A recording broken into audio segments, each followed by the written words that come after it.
ici,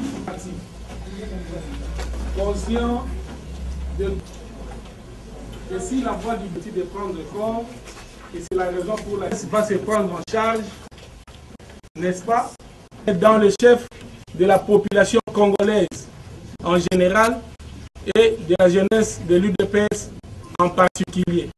Il s'agit des chansons auxquelles nous étions tous conviés, n'est-ce pas, à suivre à chaque moment que nos léopards étaient confrontés à des équipes étrangères, que ce soit à l'issue d'une victoire ou d'un échec.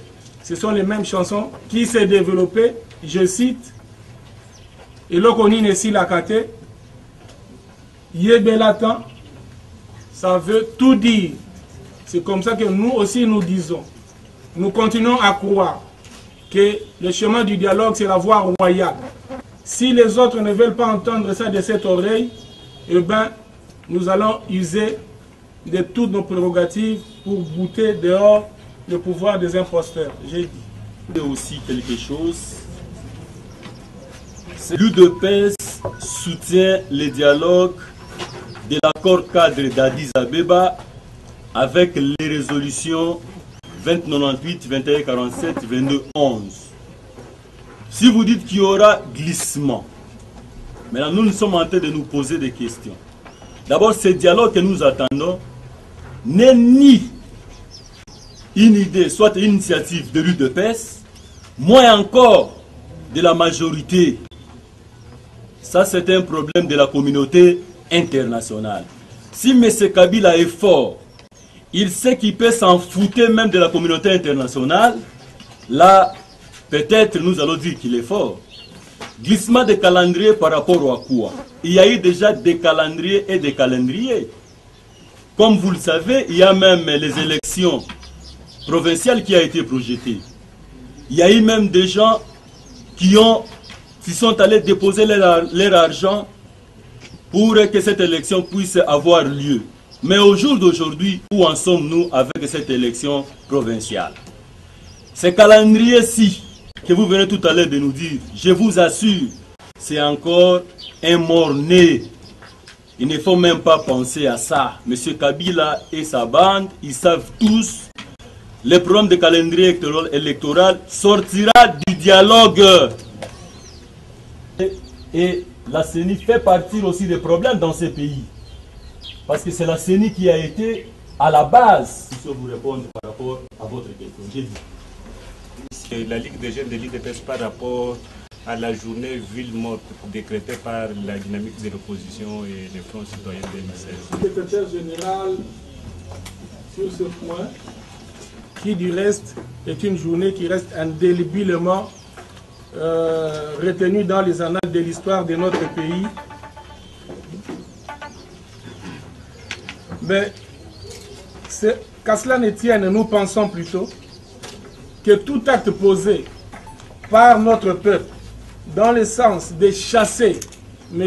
Kabila et ce pouvoir des imposteurs ne peut qu'être soutenu par l'ensemble de la population congolaise. Il ne s'agit pas à une seule personne, qui qu'il soit, n'est-ce pas, de s'arroger le droit de dire quoi que ce soit par rapport à cette date. Mais que c'est un problème qui concerne le peuple congolais, parce que ce jour-là, c'est le peuple congolais qui en avait payé le prix. Et peut-être que ceux qui sont en train de crier aujourd'hui, beaucoup d'entre eux n'étaient pas là. Nous avons dit. C'est ce que demande l'UDPS depuis tous ces temps. Et je veux savoir, de la jeunesse, quel bilan on va faire de la jeunesse par rapport à l'UDPS. Ce que cela veut dire, nous avons la hiérarchie du parti et c'est pour le moment vous dites nous allons faire ceci, ça sera un peu tellement favorable parce que ce qu'on a toujours fait avec peur faire de telles histoires. Je prends à partir de là déjà ce courage vous allez comprendre qu'à l'UDPS nous sommes vraiment une jeunesse à qui il faut vous donner l'exemple de ce qui va se faire d'ici là l'arrivée de l'UDPS et à mesure de bouger ces pays, de bouger l'Afrique. Si le président David pouvait aussi ajouter quelque chose par rapport à ça. Bon, le président, vous aurez ça et vous pourriez comprendre ce que la jeunesse... Ces statistiques seraient avérées. Comment se présente? Parce que vous venez de toucher un point qui n'est pas seulement à résoudre sur le plan politique, mais l'UDPS va bien qui ont étudié. Mais à la fin des comptes, ils n'ont pas de travail. Ils ne sont pas censés devenir, la condition de la vie lui a poussé à devenir ce qu'il est devenu. Voilà pourquoi le président de l'UDPS, à travers le présidium, concevoir quelque chose, comment nous allons réactiver, comment réactiver. Il a perdu toute la connaissance acquise à l'université. Il était sans le savoir. Un projet Phoenix, d'ici là, ça sera sur le marché pour chercher à les encadrer. Comment les encadrer aujourd'hui, chers journalistes, tels que vous êtes là, croyez-moi, si l'un de vous a, il y a les formations de recyclage pour lui, pour qu'il soit un jour en train de répondre aux besoins de la République, le jour où la République nationale indépendante ne donne pas lieu à assurer un climat apaisé à la population qui n'attend que la fin de toutes choses et le départ de ce pouvoir des imposteurs. C'est la question de savoir. Ils ont divisé les provinces. Il y a d'autres parties de provinces. Il y a resté avec 2 ou soit 3 députés, avec le nombre de provinces que vous connaissez. Maintenant, s'il faut élire les vice-gouverneurs et les gouverneurs, les élections se passeront avec 3 députés qui vont élire les gouverneurs et les vice-gouverneurs. D'accord, ça ne pose pas de problème. Mais maintenant, si cela est le cas, comment est-ce que ça sera composé, cette assemblée provinciale?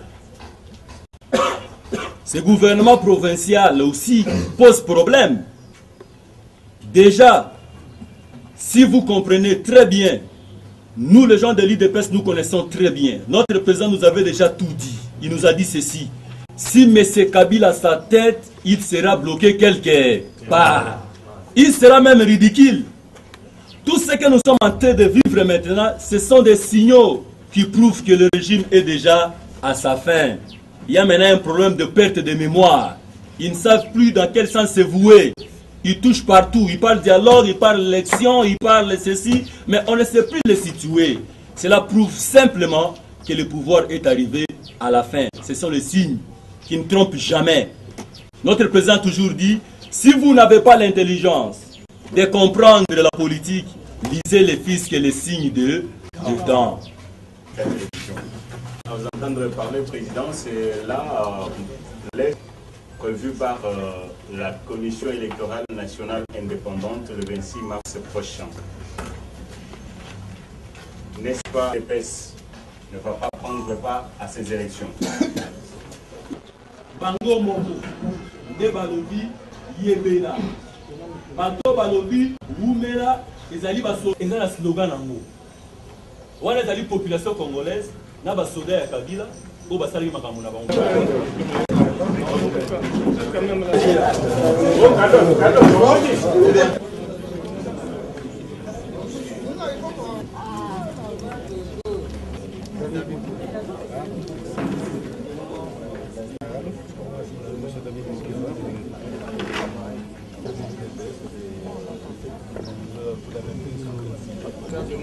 Pour que cette année, l'année qui marque notre 34e anniversaire, n'est-ce pas, soit l'année qui va amener le peuple congolais à se départir de tout le pouvoir des dictateurs, des imposteurs qui se sont succédés et avec le pouvoir finissant après, n'est-ce pas.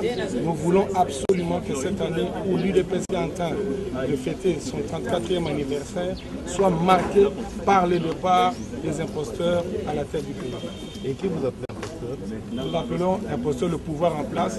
D'aucuns ignorent qu'à l'issue des élections de 2011, n'est-ce pas, c'est le président élu Etienne Tshisekedi Lumumba qui a été choisi par le peuple congolais dans son ensemble, mais parce que le pouvoir a voulu user de la force, et voilà qu'il a arraché à notre cher président l'exercice et l'effectivité du pays.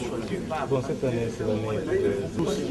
nous pensons qu'il est utile et respectable pour le président Kabila, pour M. Kabila, n'est-ce pas, de se préparer à faire ses valises à l'issue de cette année qui marque d'ailleurs la fin de son mandat. Faute de quoi, la jeunesse de l'UDPS va user de l'article 64 pour mettre hors d'état de nuire toute personne ou tout individu qui voudra garder le pouvoir contre la volonté populaire. Mais l'UDPS s'est inscrit dans le dialogue. Ce dialogue, nous le voulons pour recadrer le processus électoral, pour refaire un nouveau calendrier électoral, pour organiser les élections dans les délais constitutionnels, parce qu'il faut noter que l'UDPS n'a pas dans sa baissière, comme on veut le faire entendre, n'est-ce pas, une certaine opinion à la population congolaise, que l'UDPS œuvre pour offrir de béquilles au pouvoir finissant. L'UDPS n'était pas un fabricant de béquilles, mais l'UDPS pense plutôt faire respecter les lois de la République. Et par rapport à ce loi, ce pouvoir qui est finissant du reste doit partir à l'issue de son mandat. Faute de quoi, nous allons user de toutes, n'est-ce pas, nos prérogatives pour que la voix du peuple soit entendue. Ne dit-on pas qu'un peuple uni est plus fort qu'une bombe atomique? Mais ce slogan, on l'a entendu depuis des années, que la village doit partir, c'est encore là. Mais non, nous disons, nous voulons offrir une sortie honorable. C'est en cela que nous appelons le pouvoir usurpateur au dialogue. Mais si c'est le pouvoir s'entête, le peuple va se prendre en charge.